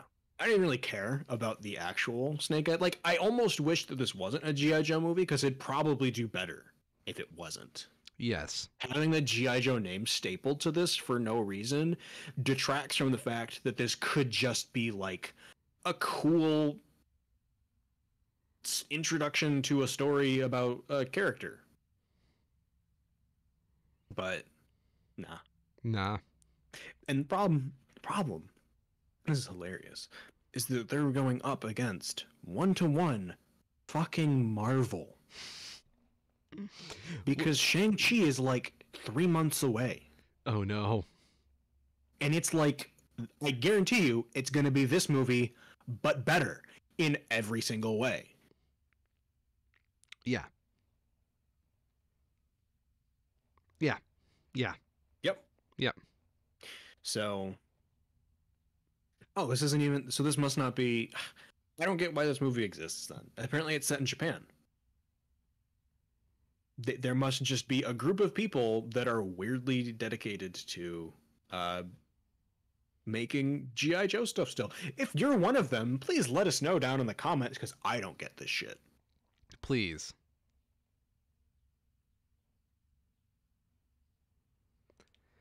I don't even know where to go with this anymore. Because, like, when you think of, like, franchises and whatnot, they usually have more of an identity. Whereas G.I. Joe is such an amalgamation of samey stuff. Right. That it's hard to separate things into digestible pieces of it. I'm sure there's an aspect to it that is stuck on the normal average person's only exposure to G.I. Joe being the terrible movies. And there's probably dumb little novels or comics or something that came before that is probably legitimately well done from a place of interest and passion in telling a story. But the average person has never gotten a chance to see that. Yes. So until they can find a way to break that, and given that there's apparently not been early screenings for this, like it comes out on Friday and there's 0 reviews, doesn't speak well. Says you. If you have a good movie, make sure people who review movies can get a copy of it if they want it and post the reviews. Because if it's good, they'll say it's good, and then people will go actually see it. Yes. Anyways, Bruce Willis has a movie apparently with Megan Fox. Hey, look at that, Transformers. No. You can tell this is a good movie because after every single cast member, they have in parentheses and full caps what that person is known for. No. Like, I'm just going to read this verbatim. Bruce Willis, parentheses, Die Hard franchise, and Megan Fox, parentheses, Transformers Revenge of the Fallen, lead a powerful cast. Wait. Parentheses. Yes. Why choose that movie? Was she in the first one? Yes. I don't remember. Why not just say Transformers franchise? No, she was. Oh, right, because they changed it after that to the new girl. I just want to know. I don't know. I don't know why they went with the second one instead of the first one. By that logic, you can put her for like Megan Fox, Shrek Forever After. Yeah. Oh, wow. Revenge of the Fallen has a 20% on Rotten Tomatoes. That's almost impressive. It's too much. But it still goes there. Emil Hirsch, parentheses, Once Upon a Time in Hollywood, Lucas Haas, Inception, and Colson Baker, Bird Box, in this gritty and intense crime thriller. While in Florida, on another case, FBI agent Willis and Lombardo Fox cross paths with state cop Crawford Hirsch, who's investigating a string of female murders that appear to be related. Like, they have put so many parentheses in that 2 sentences, it's unreadable. Yes. Absolutely unreadable for no purpose. It's because the only selling point they seem to have on this movie is, look at our cast. Well, with Megan Fox, yes. That's kind of the whole point of her being put in movies, according to a lot of directors. Yeah, that is definitely how she is cast. which is So unfortunate. this certainly looks like a movie. It is an hour and 39 minutes long, and somebody had a camera on for that time. I hope there's plot. I'm very pleasantly surprised that they don't seem to be using Megan Fox as like A bimbo. just a pair of tits. Uh, Like it's a bit crude, but that's basically her role in Transformers. yeah. She is the female. Look at her. And in this, they're not doing that. So hopefully she's like actually acting. Yes. So maybe it won't be terrible.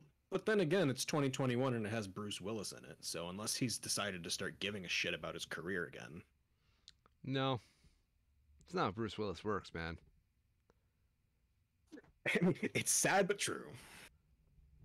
Bruce Willis is more like will ever? No. When was the last time he tried? I'm I don't, curious. I don't know. When's the last time he paid his taxes?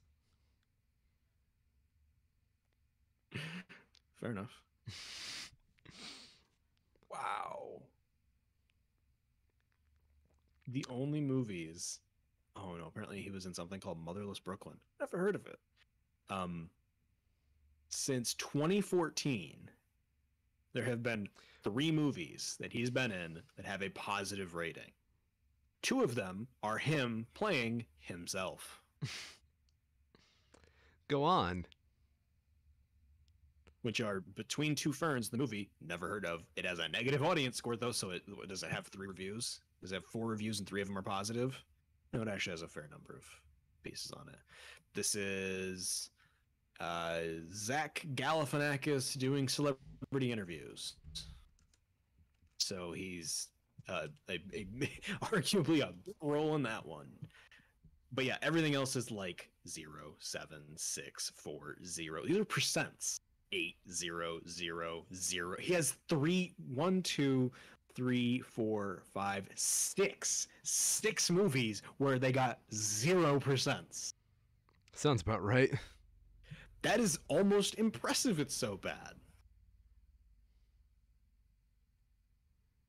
So yeah, it has Bruce Willis in it. I'll believe it's good when they start letting people post reviews. Did you know Free Guy hasn't come out yet? Yes, I have realized that. This was supposed to come out in like 2020, was it? Like when was Yes. it actually supposed to come out? I just assumed that this movie had released already, but it hasn't. No, we got another month. Yeah, August 13th. A trailer released for it, which features Ryan Reynolds as Deadpool, as well as Korg from the Marvel Cinematic Universe. I believe being played by Taiki Waititi. Yes. It's funny trailer. It's really I'm funny. not sold on the movie yet because it seems like I don't know if it has just Ryan Reynolds being Ryan Reynolds, it'll probably not be terrible. But how many as many times as it's been delayed, I'm not super optimistic. Mm. It feels like a filler movie. Yeah, I It, think that can work. You know, like the Deadpool movies are kind of filler movies too, where it's for the most part just good actors kind of fucking around and playing with the concept and doing a generally good job of it. But I don't know. There's been other Ryan Reynolds movies that should have been in the same vein that did much worse. like Detective Pikachu. Yeah. And like the Hitman's Bodyguards ones. Oh yeah, I forgot that even existed. Yeah, they made a sequel. I'm sure the first one had a 43. What did the sequel get? It's 26. Ouch. So I don't know. Clearly that alone is not enough to make a movie worth seeing. I hope this is good. As many times as they've delayed it, I sure hope it is, but it's just weird to be like, oh yeah, this movie's still not out yet.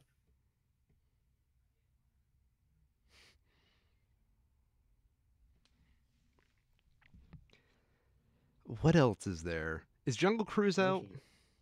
No, Jungle Jungle Cruise. Cruise is not out. No, it's not yet. 2021. I'm not Ryan Reynolds looking in that forward to too. that movie. Ryan Reynolds is in that too, isn't he? Is he? No, Maybe I'm not I'm seeing him. getting Wayne Johnson, Paul Giamatti. Paul No, it Giamatti's doesn't look back? like it.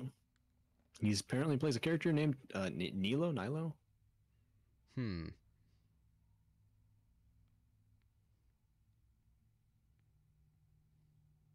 So you can tell that Disney wrote this this blurb here, because it's written very I don't know what's the right word for it.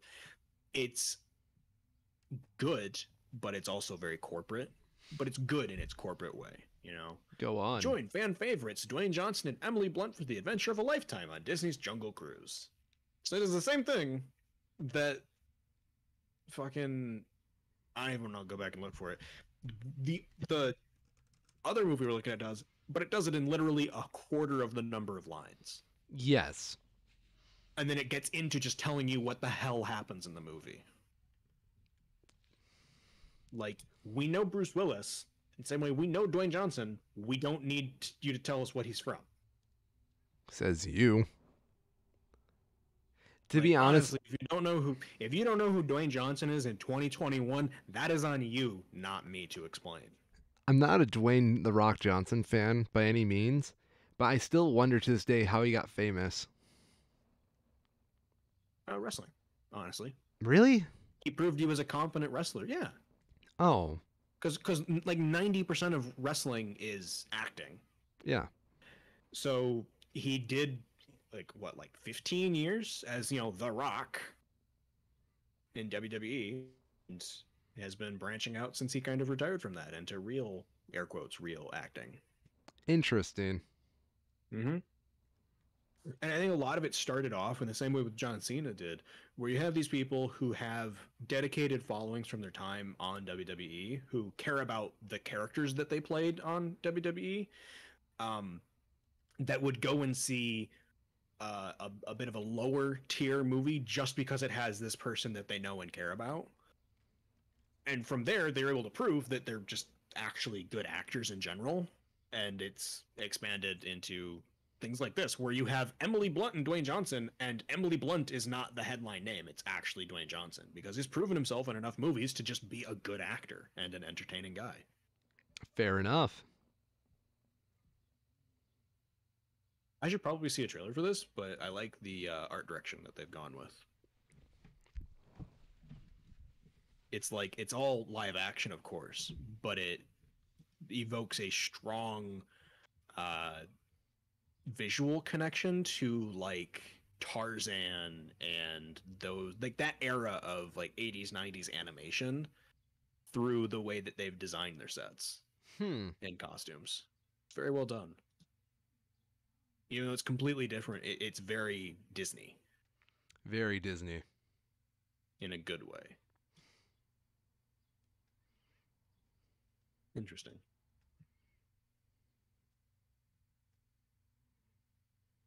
What else do we have? We have some like actual news. Ooh. Tragically, Germany has been dealing with extreme flooding. Yes. Um, currently 160 people who have been found dead, and 170 additional people who are still missing. Of note, though, that 170 number is way down. It was in like 4 digits, over 1,000, like earlier this week. So that at least is somewhat optimistic, but very tragic. I was seeing some footage of people who were, obviously stuck indoors dealing with the flooding. And it is incredibly surreal to see these, idyllic small German towns with their tight, windy roads and, whitewashed walls with brown wood framing, and just a torrent of mud and debris and just literally everything that was in the roads rushing through the middle of the towns. Yeah. It's just such a visual clash that doesn't make sense. But it's, of course, it's real. It's happening. It's happened. Very tragic. We also had the first sentencing for a Capitol rioter. Yes, which I was actually reading Florida that man. earlier today. And no, his name's not Florida man, but he is a Florida man. Yes, man of Florida. Pleaded guilty in June to one felony count of entering the Capitol to obstruct conference. He was in jail for 8 months, and prosecutors, I think 18 months is what he was sentenced for. So it sounds right. Yeah.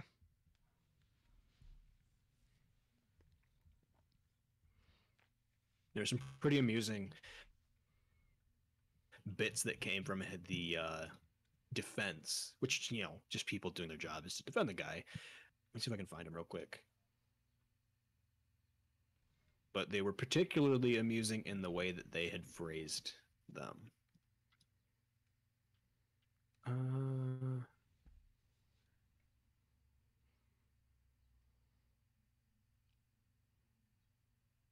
Oh, where did it go? It was something about how they tried to paint it as like, oh, he was just swept up in the crowd and he didn't mean to do it. It was, you know, but the guy, Hello? he lives in Florida. Yeah. I don't know if you know this, but Washington D.C. is not in Florida. Yes, It's right. There? Yeah, sorry. Just blanked out for a second.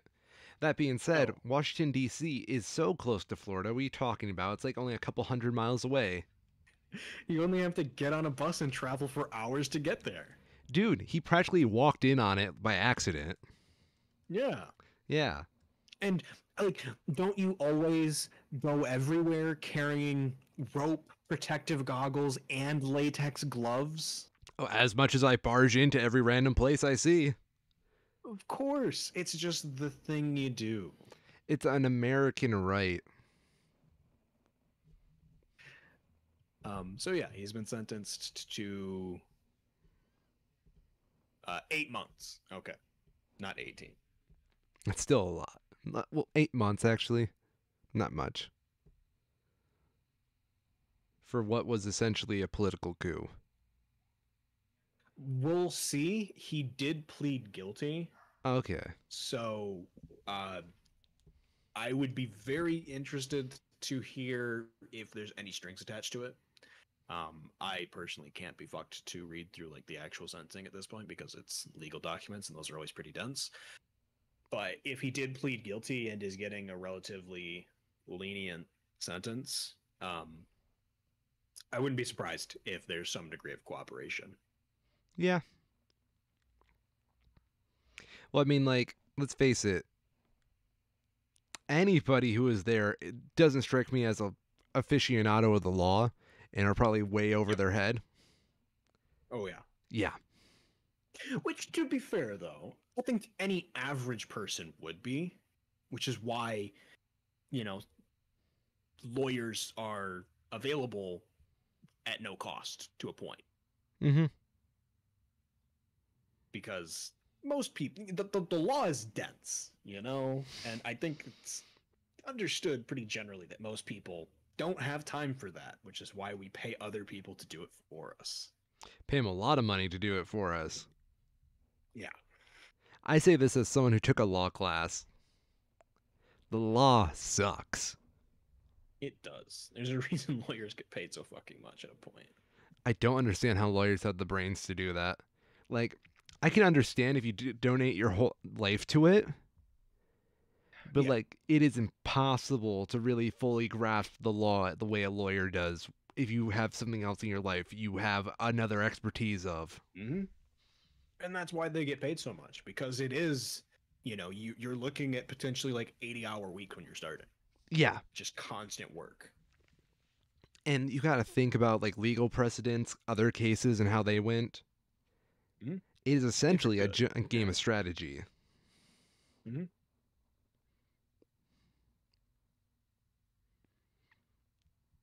But I'll have you know, I played a couple games of Phoenix Wright, so if you all need representation, call me up. Basically the same. Pretty much.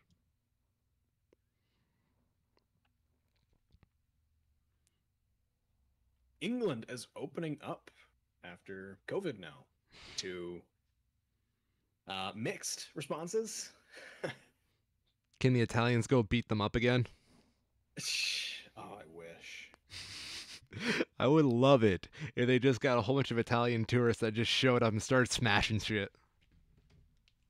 It is definitely a bit controversial, given that the UK is still they're dealing with kind of their third wave at this point, and cases are continuing to climb, and now they've just kind of like opened the door. Yeah. Quite literally, like nightclubs can now be open. As I understand it, it's like quite literally that there are no restrictions now, which is a bit concerning given their infection rates. Hey, And now Boris needs his steeply summer rising. home funded. Yeah, apparently. What I don't get though, and I haven't been able to find like a clear answer for this, is there's apparently protests that are happening in London for people that are protesting against the lockdown, even though there's not a lockdown anymore. I don't get it.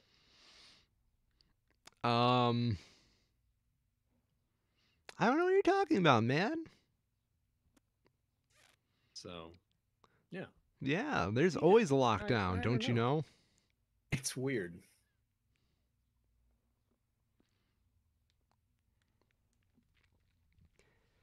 What scares me about the UK is that I have a just enough foundational grasp of their politics to know what's going on over there. Mm-hmm. And keep in mind, I have a pretty good. If this shows by any concern, I would say we have pretty good grasp over our politics. Yeah. So I at least know where our people are coming from if they have a different opinion than me. Yep. Never understood why some people in the UK act the way they do. Yeah. It's a lot. The UK in particular, and Canada to an extent, like to act like, and these are certain people, not at all of them. There's quite a few people that like to act like they're like, oh, we're so much better than the US on X and Y, when in reality they're not. They just No, have different systems in place that, like, the people themselves are generally just as shitty. They just have more competent people in place for a longer period of time that have been able to put systems in place to stop those shitty people from doing shitty things. The shitty people are still there, though. of course. I don't, and that's kind of just a thing with a lot of these Western English-based societies. I would say that we like to compare Mm-hmm. ourselves to one another, and we get picked on a lot because we're the more right-leaning country of them all. Mm-hmm. But hey, how many world wars have those guys won? Yeah.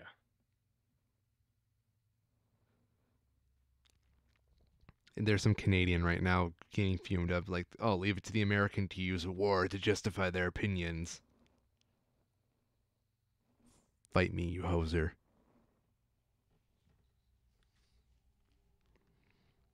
Anything else in the news?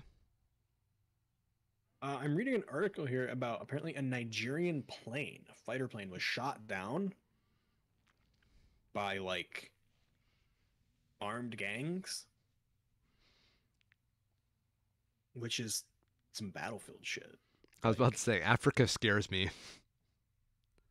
I mean, like the video game though, you know, Yeah. it's like apparently the guy, the pilot, is fine. He ejected and was able to survive, but it's crazy to think about. Isn't it? They don't go into much details, but it's just it came under intense fire. So depending on what kind of gang this is, that could mean completely different things. Like they could have actual like anti-aircraft guns, Yeah. but still pretty wild. Africa is the world's PvP server.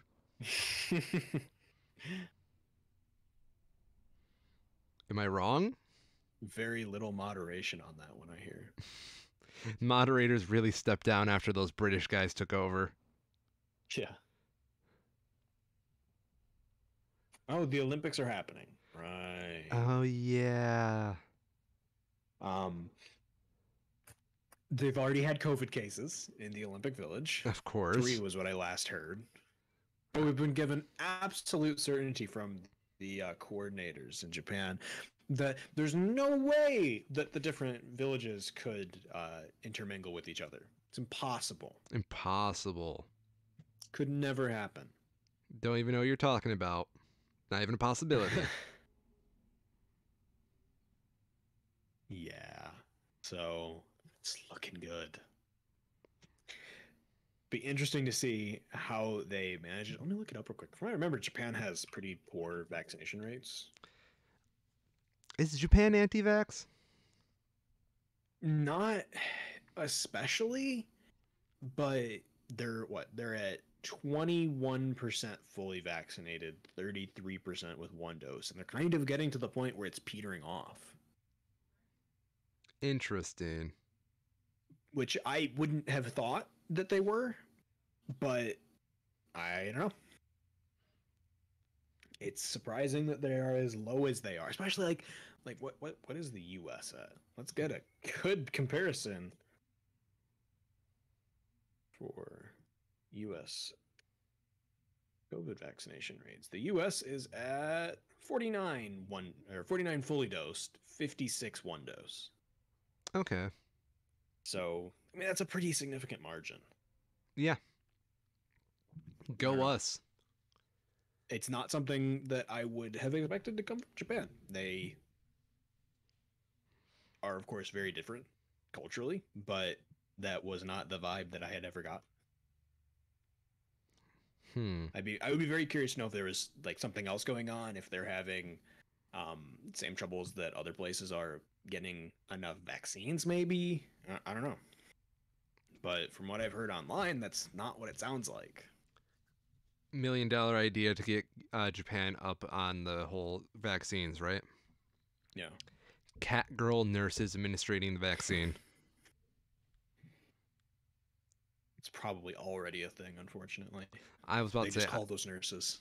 I probably just got banned from Japan. It's been pretty crazy seeing in the US what they've been doing, though. Like They, in Michigan, we have an actual lottery. Have you signed up? no, because I am vehemently against that kind of incentivization for the vaccine. I'm mixed because as like a rule, I don't like it, Yes, but at the same time, if it works, who's that's to say otherwise? that's why I hate it. Okay, like I'm gonna drop a little bit of like my own personal beliefs. Shocker, but Hmm. I don't believe in gambling that much.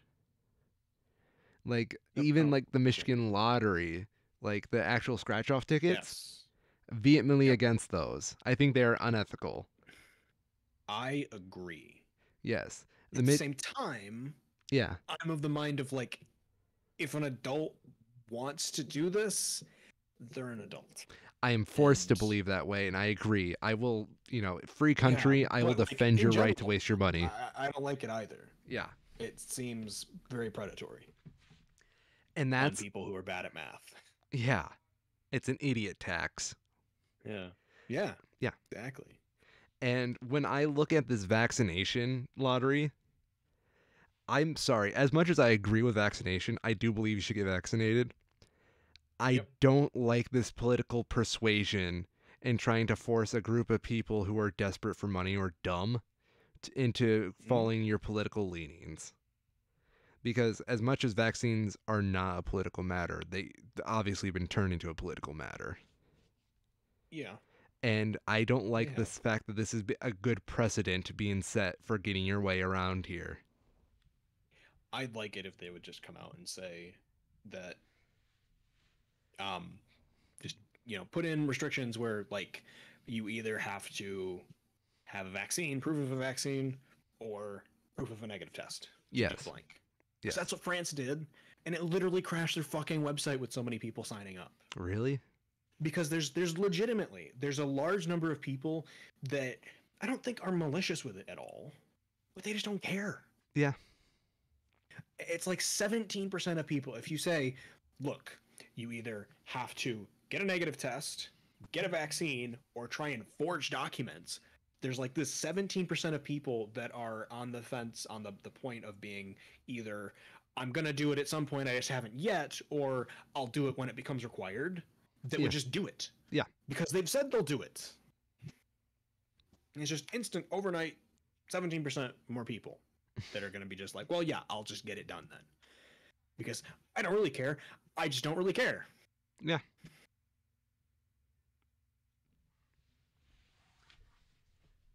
I just I have very strong feelings about what I don't like about this. Mm-hmm. And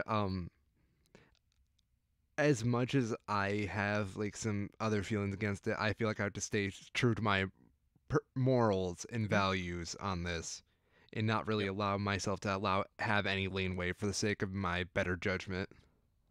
Yep. I can appreciate that. Yeah.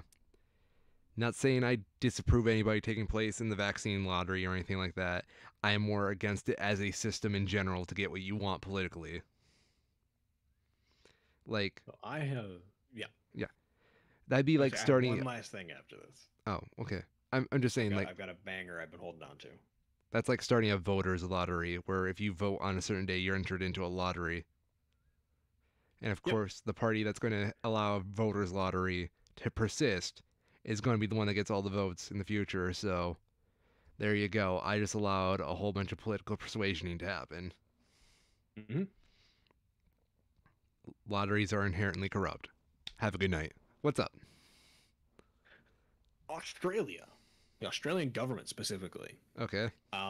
has accidentally personas to be their Olympic mascots. Motherfucker. This is like no No. hyperbole.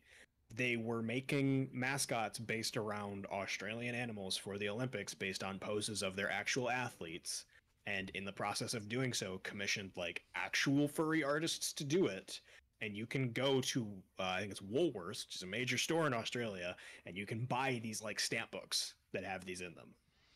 And it's just like actual state money being spent making state sponsored Olympic personas. Yeah, why not? Why not? It's wild. And it's hilarious. There's been some really good bits on Twitter from the people that were actually involved with this on the art side that are just like, yeah, no, these people had no idea what they were doing, but we don't care because it's funny and we still got paid. Yeah, this is going to age, unfortunately. Yes. Apparently, let me see if I can find it. It's apparently loosely based on something they did in 2000 for the Olympics, where they had like uh, more normal mascot costumes made up for the Olympics to Yeah. represent their teams. It was not nearly as blatantly furry as this, though. They looked more like normal sports mascots. This is No. like you're clearly this was done by like people who have no idea about the internet at all, and mistakes were made, but it's funny. It's unfortunate. It's I think it's hilarious. You know what came to my thoughts the other day? What's that? Someone was a mascot in high school and wore a mascot costume and discovered they were furry. Oh, for sure. Yeah. I wouldn't be surprised by that. There's plenty of different types of role playing that fit different people, Yeah. and I'm not gonna shit on anybody for doing what they like. No. It's just a very awkward thought to me. It is. Oh, yeah. I'd imagine it's the same way. I don't know. There's so many different things like that, you know? Yeah.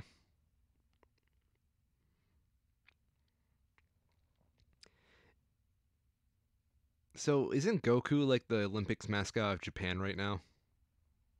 Fuck if I know. Probably. Sounds like something they would do.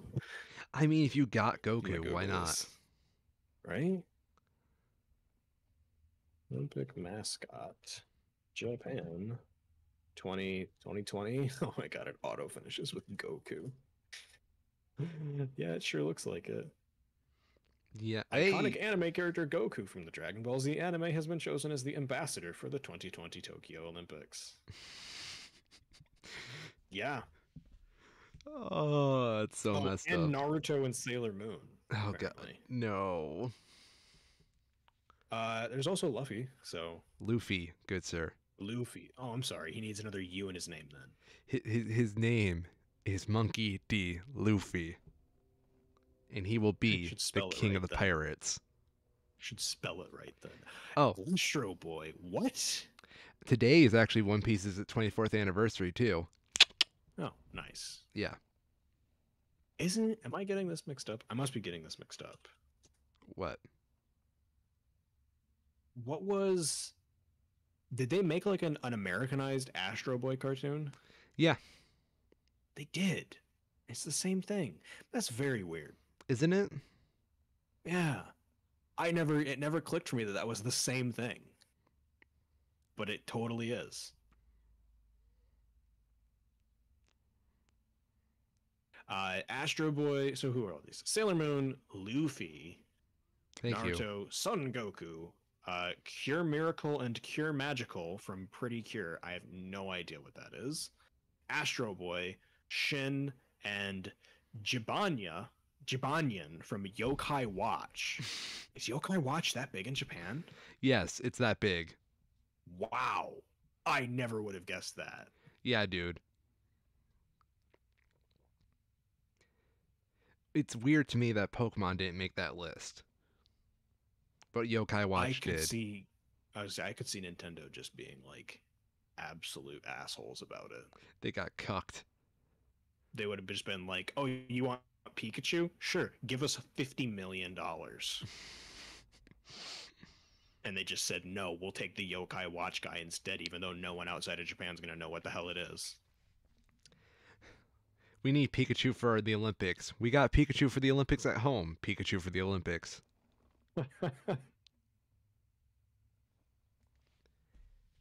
Pretty Cure is a Japanese magical girl anime franchise. Yeah, that checks out. I mean, our show is a magical girl podcast show. Of course. Yeah. Okay. No, I vaguely know this now. I just don't recognize the versions that they used. I've definitely seen pictures of this from the mangas in the past. I've never like actually read or watched it, but I recognize it in the right context as much as I do like Shin. Yeah. So it's fair enough. Ironically, they have a picture of Pokemon Let's Go Eevee in this article Good. because they know what the hell's up. Imagine, if you will, they wanted Pikachu for the Olympics, and they're like, "Nah, too much money." So they get like one of the really obscure ones, like Semi-Seer.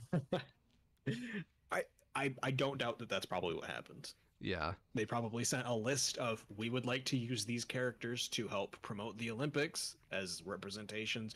Actually, I wouldn't be surprised if at the same time, I'm sure that they probably wanted way too much money for it to be worth their while. I could also see it being no longer, Japanese enough, Pokemon as a whole, given how global it's become. Yo, good point. I could totally see that. Because I think there's plenty of people who just view Pokemon as kind of its own thing as a global franchise now, so I wouldn't be surprised by that. I could see that. Mm-hmm. Especially with like those just generic shonen characters like Goku, Luffy, and Naruto. I know they're owned by the same company, so they probably got that in a package deal. Yep. Yep. Yo, can we have a I wouldn't Goku? be surprised. Oh, good. No, that's why I was just about to personify how the situation went. They wanted Mhm. Goku, and Shueisha was like, "No, you're taking Luffy and Naruto as well." Yep. Studio. I was gonna look up real quick who did Sailor Moon because I bet some of the other ones are also the same studios. Oh yeah, I'm pretty sure like Shueisha owns like a majority of anime. So Sailor Moon is apparently owned by Kodansha. Okay. Futari wa Pretty Cure is Toei. So Toei, I think, is also Shin, if I'm not Okay. wrong. I wouldn't be surprised if there's multiple package deals, I guess, like that. But yeah. Yeah. Sailor Moon's pretty iconic. Yeah. I do love it though. You have like the Japanese team comes out and you have their mascots. It's all these iconic characters from anime, and then the Australian team comes out and it's just furries. Who are the American team's mascots? Don't know. Let's look this up. Because that would be the equivalent of us having like Marvel characters for our mascot. Yeah. American Olympic mascots. No, no, no, no. No, I don't want the Winter Olympics.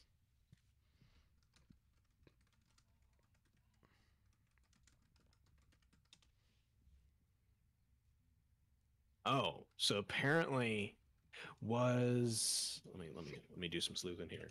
Sloop, sloop.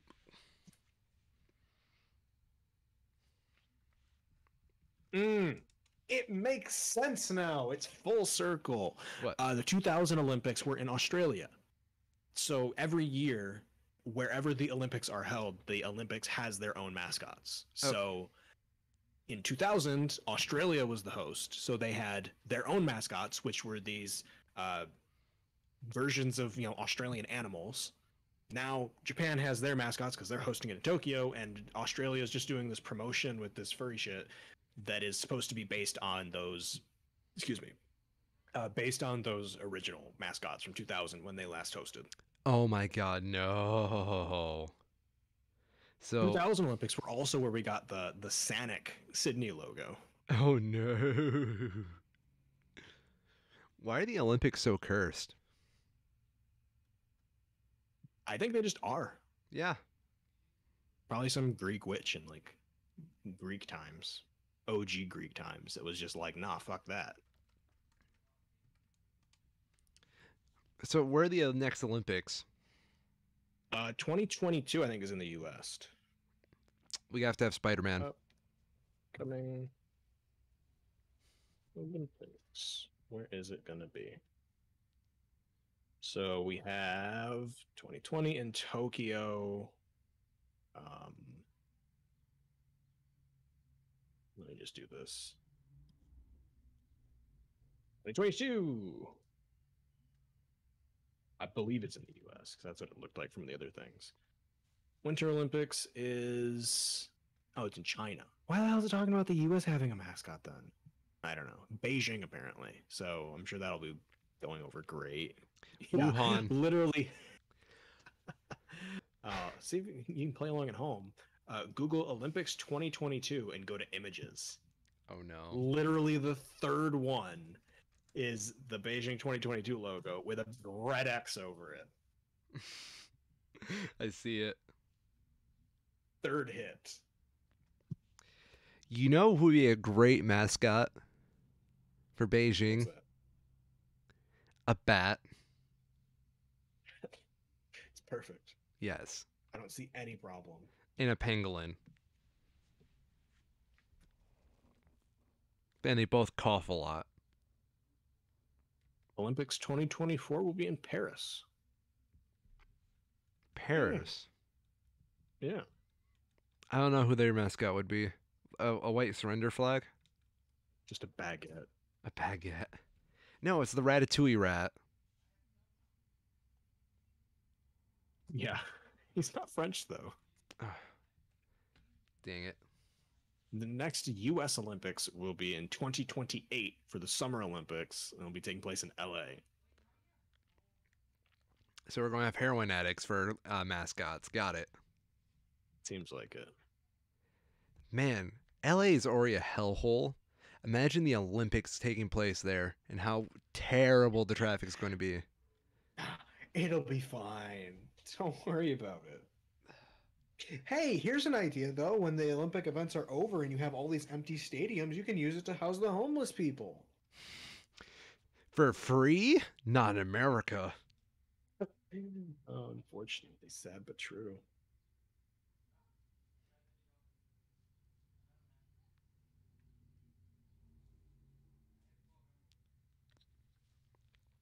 I think that's all I have, though. I think that's all I have as well. Oh. Oh, I forgot Olympics my 2020. Oh, yeah. review of the movie I was going to talk about. Yeah. Which Cuz movie? Toy Story 4, Okay, I have not seen it. it's shit. Don't watch it. I usually expect when something gets past, if it's numbered past like three, it's not a good sign. It is absolutely a forced movie. It's you probably know a couple things about it from cultural osmosis. Sure. Um, the whole thing is just Woody going to go after Bo Peep and get away from his regular crowd of toys, and he leaves at the end. He's no longer Okay. a toy with a child. He's a lost toy, as they call it. Mm, Yeah, tragic. so sad. Swoon. Um, it's not a good movie at all. It is incredibly forced, and it's so like a lot of the main conflict of the story comes from the fact that Woody's no longer the favorite for their new kid. Hmm. It is a small spork toy that she made named Forky. I remember this. Yeah. Yeah. And the plot of the movie is they go on vacation and Forky gets kidnapped by an evil toy who wants Woody's Okay. speaking box to make her whole again so she can get picked up by some random kid. And the whole time, we're supposed to say we have to rescue Forky from this evil toy. But Okay. Forky doesn't really try to escape or do anything other than just hang out. Okay. He literally just sits there and just talks to them, just be their friend. Even Nice. even though they're like, I have to get back to my person. I gotta go back and go to my person. And like the first third of the movie, he doesn't even acknowledge being a toy. He acknowledges himself as trash Right. and I keeps mean, yeah keeps trying to throw himself away. sure. Yeah, It's a bit disturbing. what that he keeps trying to Like, throw. is all trash animate in this universe now? Yes and no. Trash knows it's trash, and trash wants to be thrown away, but Oh no. it doesn't actually become animate until it becomes a toy. Mm. In which Okay. case, it tries to go back to being trash because it knows it is not a toy. Wow. Yeah, It's deep. isn't it? It's like a nature of existence. In a large way, Forky resembles a nihilistic approach, something akin to an unfulfilled perspective of Nietzsche. In that I Forky, am what? I am trash and must be thrown away. Yet I think, why? That's pretty much his whole conflict for the first third of the movie. And then when Woody convinces him to be a toy, he's like, "Fine, I will." And then he just hangs out with the villain for a majority of the movie.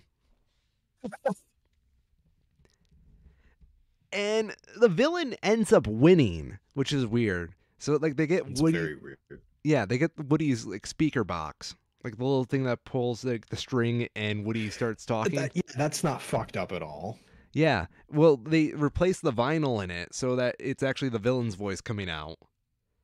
Okay. Yeah, and Woody's just like, okay, no big deal. I didn't care about it anyway. It's not like I get played with anymore. Oh, so he can still talk though. Yes, but like if a kid, Okay. the string's gone. Yeah, yeah, yeah. Yeah, so objectively, he's more effective as a person now. Because like that damn string gets caught on everything in the previous movies. It's true. Key and Peele are also in this movie, by the way. Did I mention that? No, In I'm not surprised. They're funny. They're like the best part about this movie. If you like my That's good. stupid sense of Key and Peele brand humor, Yeah. yeah, like They do good work. That's good to know. yeah, they try to like get a key so they can get into like this toys cabinet to rescue Forky. And their Hmm. plan is to just break all immersion and attack the old lady with the key and just overpower her for the key. Sure. But of course, they're toys and they can't do that. Yeah. Yeah. And Buzz Lightyear in this movie is objectively a bad character. Is he? Yes, because his whole thing is, I'm just going to try and take Woody back. I don't care about Forky. Mm, And his whole thing is that he's a himbo now. not surprised. Yeah. And he uses his own speaker box, which is digital, so they can't use that one at all, uh, to like tell him what to do. And it's like constantly those Buzz Lightyear isms, which Mm-hmm. this movie's not even consistent with past Toy Story lore, because some of the Buzz Lightyear isms aren't official Buzz Lightyear isms. We're supposed to believe this toy that is probably over 20 years old now has all these extra lines when toys in A the firmware 90s. update. Yeah. He's been getting those patches. Oh yeah. Yeah. And all this stuff is just bad. But what gets me the most is that they really try to hammer in like your emotions from Toy Story 3, where they talk about how important it is for a child and a toy to have a bond together. And it's real important kids grow up with toys and whatnot. And the whole time I realize I'm just watching a fucking commercial. Yep. Yeah.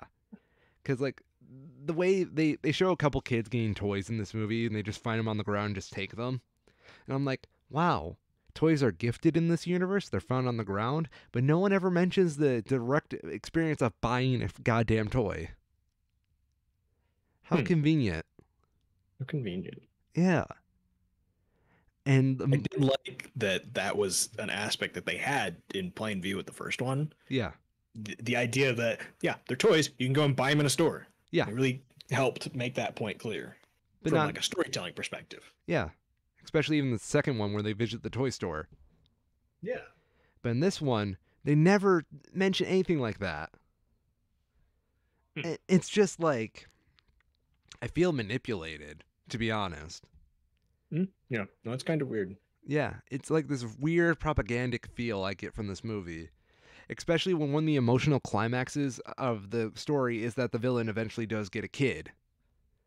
Also, the villain has like a last minute redemption arc where she doesn't get adopted. Can't have bad people. What? Can't have bad people. It's Toy Story. Yeah, you can't. Stinky Pete, Lotso Huggin' Bear, those characters don't exist. Yeah. No, of course not. No.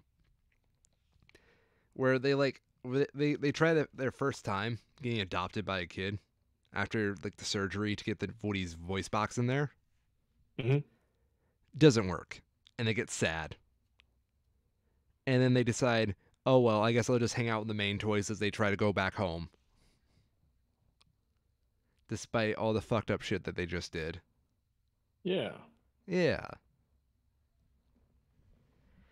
And essentially they do get adopted by the end of the movie in what is supposed to be like this big empowering moment where a toy helps a kid through a rough time. And then I realized I do not want to spend $20 on a toy. Sorry, Toy Story, you failed. And the movie's just not good. Because the whole time I'm just seeing all these writer inconsistencies, and it doesn't even feel like it was supposed to be a movie per se, as much as it feels like it was supposed to be like a small TV show, like a season of television maybe, like a mini series. Mm-hmm. Because like it has all these like small plots that work, but like when you try to combine them into one cohesive narrative, it just doesn't sit right. Where it feels like we're just jumping back and forth between here's plot A done, now we go to plot B, then plot C. And they don't like weave together to make a full narrative as much as it feels like episodic. Right. Yeah. And Toy Story 4, more like Toy Story forced narrative. And that's all I got. Interesting. Yeah. I don't recommend it. I've never personally been a big fan of the Toy Story franchise as a whole, so I would probably have a pretty biased review, but that sounds like about what I would expect. from Yeah, what I saw about it. I think it's a 100%. Uh, like Toy Story to me has never been a good franchise. They've been good individual movies, but Sure, I guess that's a fair way of putting it. yeah, I've been skimming some of the reviews, and a lot of what I'm seeing is that it's not bad. I mean, it has like it's a 97% positive, so I yeah. mean it's clearly not bad, but it I don't know. It seems kind of mixed. I It's also because it's it's Pixar and it's Toy Story. It's going to be held under a much different lens than like a first time animation studio would, for example. yeah. People have higher expectations and they Uh, look at it through a different lens. yeah. No, I agree. Um, I just feel nostalgia baited by this movie at times, and Mm. one of the worst things you can do for me is make me feel like I'm being manipulated. That is automatically going to make everything like below a 5 out of 10 for me. Mm-hmm. 100%. That's probably it. Yep.